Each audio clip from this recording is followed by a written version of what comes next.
Faa'iidooyinka caafimaad ee toonta. Jeexjeexa lugaha. Haddaad qabtid lugo jeexjeex, ogow waxaa ku dhex nool noolaha ilmo-qabatada ah ee fungi. Dhexgeli cagta biyaha toonta, kuna xoq si aad kaga takhalusid jeexjeexa uu sababay fungi-gu. Caafimaadka wadnaha. Waxay khafiifisaa dhiigga cuslaaday oo isku beddela xinjirta, kadibna isku xindaaba duleelka xididka. Waxay kaloo fududeysaa socdaalka maadada iron ee dhiigga iyada oo sifaynaysa halbowlayaasha jirka. Allergiga.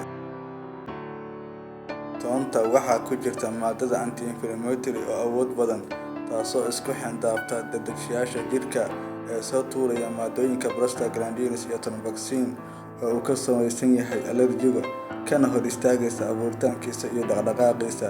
Waxaad kaloo u isticmaali kartaa toonta inaad ku shubtid boogaha iyo nabraha ku cuncuna.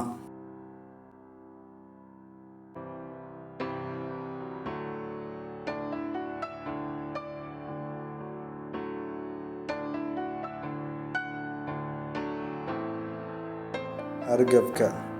Toontu waxay ka daaweyneysaa hargabka iyo xiiranjada dhuunta. Qaad 2 ilaa 3 gumac oo toon ah, tun kadibna ku dar biyo qandac ah, kadibna walaaq adoo ku daraysid dhibco malab ah. Ma ahan oo keliya inay ka baabi'inayso caburka, xiiranjada uu qabowgu keenay, iyo boorka, laakiin waxay adkeynaysaa difaacaaga si uusan mar kale jirkaagu u martigelin cabur iyo xiiranjo.